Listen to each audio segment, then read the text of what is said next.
میں نے بیعت کی تھی بابا سرکار کے ہاتھوں پر، میرا دماغ، میرا دل مجھے بس یہی باورہ کروا رہا تھا، وہی کلمے گونج رہے تھے کانوں میں۔ میری امی اور داد رو رہی تھی، میری بہن بھائی مجھ سے لپٹ گئے کہ آپا کیا ہو گیا ہے؟ میری ساس متبرنہ انداز میں بولی کہ بچی جانا چاہتی ہے، اتنی عیش و عشرت چھوڑنا اتنا آسان بات نہیں، ہمارے گھر میں اتنا سکھ سکون اور کیا چاہیے۔ میری نند اور جٹھانی بھی اس طرح کا زہر اگل رہی تھی۔ میرے ابو نے سب کو واپس بھیج دیا، مجھے نہیں بھیجا۔ ناظم بھی خاموش تھے، کچھ بھی نہیں بول رہے تھے، مگر میں سیٹل ہو گئی تھی، بالکل سیٹل۔ میرے ابو نے بہت کوشش کی میری ہاں نہ میں بدل جائے، مجھ سے معافی بھی بار بار مانگی کہ غلط فیصلہ ہو گیا ہم سے، ہمیں معاف کر دو، مگر میری نہ ہاں میں نہیں بدل سکے۔ ایک دن ابو صبح شام کے سمجھانے سے اکتانے لگے، عجیب بے چینی سی ہو رہی تھی، پتھر تھی یا کوئی نمود چھایا تھا مجھ پر۔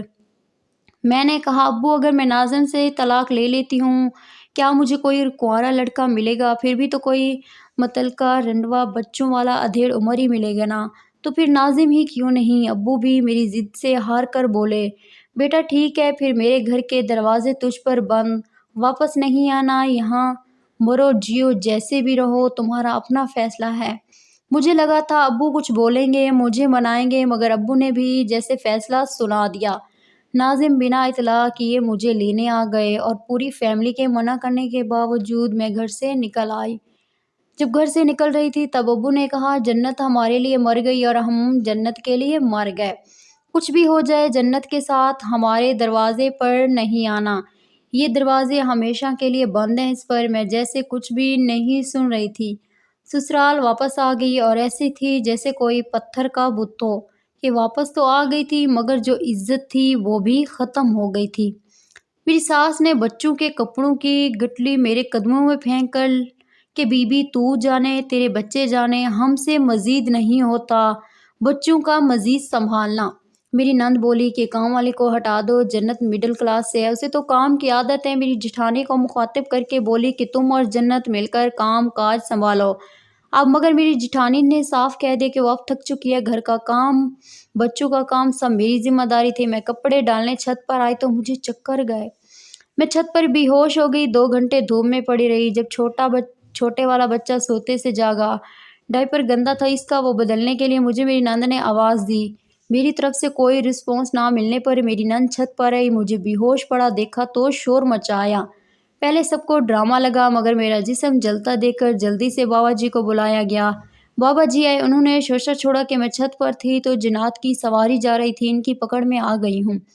بابا جی نے مجھ سے پوچھا کون ہو تم؟ میں نے کہا جنت۔ بابا نے ایک تھپڑ کھینچ کے مارا میرے منہ پر جس کی وجہ سے میرا ہونٹ پھٹ گیا، خون نکلنے لگا، میرا دماغ چکرا رہا تھا، تھوڑی تھوڑی دیر بعد بے ہوشی ہو رہی تھی۔ میرے بال بابا جی کے ہاتھ میں تھے، مار مار کے انہوں نے میرا حلیہ بگاڑ دیا۔ میں ایک بار پھر بے ہوش ہو چکی تھی، تبھی میرے کانوں میں آواز ابھری کہ سلاخ لاؤ لوہے کی گرم کر کے، یہ یوں نہیں مانے گی، اور میری چیخیں مار مار کے گلا بیٹھ گیا، امی ابو مجھے بچا لو، داد مجھے بچا لو، مگر اس ظالم نے میرے پہلے ایک پیر جلایا پھر دوسرا پیر داغ دیا۔ یا اللہ میرا جو حال تھا وہ جاننے والا کوئی نہیں تھا، اس سے پہلے کہ دوبارہ میرے پیر جلائے جاتے میرے اللہ نے سن لی۔ ناظم گھر آ گئے، کمرے کی حالت اور میری حالت دیکھ کر پریشان ہو گئے۔ ناظم نے بابا جی کے سامنے سے مجھے یوں اٹھایا جیسے موم کی گڑیا کھینچ لی ہو۔ سب نے ناظم کو روکا مگر ناظم نے کسی کی بات کا جواب نہیں دیا اور بس مجھے ہسپتال لے گئے۔ جب ڈاکٹرز نے مجھے چیک اپ کیا اور کہا کہ یہ پولیس کیس ہے، مگر ناظم نے اپنے اثر و شوق سے جیسے کیسے مجھے ایڈمٹ کروا دیا۔ مجھے اس دن 105 پر بخار تھا، ناک کی ہڈی بھی ٹوٹ گئی تھی، میری ہونٹ پھٹ کر سوج گیا تھا، پیروں میں آبلے پڑے گئے تھے، اتنا مجھے پیر نے مارا تھا۔ میں تقریباً 10 دن رہی ہسپتال میں، ناظم کی کزن یعنی تایا کی بیٹی تھی، اس کے بعد میں گھر واپس آ گئی۔ اس دوران بابا جی کی کئی بار آئے مجھ پر انتہائی غلیظہ نظر رکھتے تھے، مجھے بابا جی کی نظریں اپنے جسم کے آر پار محسوس ہوا کرتی تھی۔ ایک دن گلی میں شور سا ابھرا، پولیس پولیس کے نام کا، سب سنے دروازے کے قریب گئے۔ شور سن کر میری ساس نے مجھے چادر پہنائی اور جلدی جلدی چھت پر لے گئی اور بولی اس دیوار پر چڑھو۔ میں حیرانگی سے اپنی ساس کی طرف دیکھنے لگی۔ یہ نہیں پوچھا کہ وجہ کیا ہے، اس دیوار پر میں کیوں چڑھوں؟ میں نے کچھ بھی نہ پوچھا۔ اور یہ اس قدر اونچی دیوار ہے، اس پر میں کیسے چڑھ پاؤں گی؟ مگر میری تو زندگی سے کیوں اور کیسے جیسے الفاظ بھی مٹ چکے تھے۔ اس طرح کی مزید اچھی ویڈیو دیکھنے کے لیے میری آپ سے گزارش ہے کہ پلیز ہمارے چینل زبردست اردو سٹوری کو سبسکرائب کر دیں۔ حکم کی غلام تھی، دیوار پر چڑھنے کی کوشش کی، پہلے چارپائی کھڑی کی، پھر اس چارپائی پر چڑھی اور اس کے بعد دیوار سے نکلے سیمنٹ پر پاؤں پھنس کر چڑھ رہی تھی کہ چھت سے گر پڑی، دانت ٹوٹ گیا میرا۔ مگر میری ساس بولی اندھی ہے بالکل، دوبارہ چڑھ۔ میرے منہ سے نکلتے خون کو نظر انداز کیے ایک ہی رٹ سوار تھی کہ جلدی دیوار پر چڑھ جلدی۔ مجھے اچھی خاصی چوٹیں لگی تھی، سخت تکلیف کے باوجود میں دیوار پھلانگ گئی تھی۔ میں مسلسل روئے جا رہی تھی۔ جن کے گھر میں کودی تھی اس آنٹی نے پائیوڈین سے میری ساری چوٹیں صاف کی، مجھے زخموں کی ٹیوب لگائی، کلیاں کروائی، میرا دانت ٹوٹ گیا تھا۔ میں بہت زیادہ رو رہی تھی، آنسو تھمنے کا نام نہیں لے رہے تھے۔ دانت ٹوٹنے کی وجہ سے میں بدصورت ہو گئی تھی۔ ساتھ والی نے مجھے بتایا کہ یہ ناظم کی پہلی بیوی نے ناظم پر بچوں کی کسٹڈی کا کیس دائرہ کیا ہوا ہے، اور ناظم نے اپنی پراپرٹی، اپنی دکانیں، اپنی فیکٹری سب اپنی پہلی بیوی کے نام کر دیا تھا۔ اس لیے ناظم نے اپنی پہلی بیوی کو طلاق نہیں دی تھی۔ اور آج ناظم نے عدالت میں حلف اٹھایا کہ میں قرآن پر ہاتھ رکھ کر کہتا ہوں میں نے دوسری شادی نہیں کی ہوئی، اور نہ ہی میرے گھر میں کوئی جنت نام کی عورت ہے۔ میں سن کر بھی ایسے بیٹھی تھی جیسے وہ آنٹی مجھے میرے بارے میں نہیں کسی اور کے بارے میں بتا رہی ہیں۔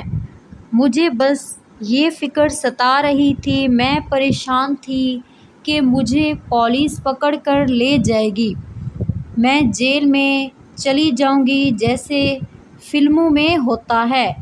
بیلف جو عدالت نے بھیجا تھا وہ گھر کی تلاشی لے کر واپس چلا گیا تھا۔ میرا بلاوا آ گیا گھر سے کہ پولیس چلی گئی ہے۔ میں کمرے میں گئی، ناظم پریشان بیٹھا تھا، میرا دانت دیکھ کر اور بھی پریشان ہو گیا۔ میں تو کچھ پوچھنا نہ بتایا، ناظم خود ہی شروع ہو گئے کہ ان کی پہلی شادی ان کی لو میرج تھی۔ ناظم نے پہلی بیوی کے عشق میں مبتلا ہو کر اپنا گھر، اپنی فیکٹری اور دکانیں حق مہر میں اس کے نام کر دیے تھے۔ اب جب ناظم نے اپنی بیوی کو چھوڑ دیا ہے تو محترمہ نے ناظم پر 7-8 قسم کے کیس کر دیے تھے کہ ناظم صبح 9 بجے عدالت جاتے، شام 6-7 بجے آتے تھے اور آتے ہی سو جاتے۔ ناظم کی پہلی بیوی کے پاس پکی خبر تھی کہ ناظم نے شادی کی۔ اس نے بھی قسم اٹھائی عدالت میں کہ وہ حلف دیتی ہے کہ ناظم کے گھر جنت نام کی کوئی لڑکی ہے، اس کے گھر سے برآمد کرائی جائے۔ یہ قصہ تھا جسے ناظم نے مجھے سنایا۔ پھر میں نے کہا صرف میری امی سے بات کروا دے۔ ناظم کہتا ہے اچھا گھر پر ذکر مت کرنا کسی سے، کسی دن بہانے سے باہر لے جا کر بات کرا دوں گا۔ اگلے ہی ہفتے مجھے موقع مل گیا، جمعہ تھا، سب کسی شادی پر گئے تھے، ناظم میری نند نہیں گئے تھے۔ ناظم نے چھت پر جا کر میری امی کا نمبر ملا کر دیا، کسی نے بھی مجھ سے بات نہیں کی۔ آخری پارٹ دیکھنے کے لیے میرے چینل زبردست اردو سٹوری کو سبسکرائب کر دیں، ویڈیو اچھی لگے تو ویڈیو کو لائک کر دیں، شکریہ۔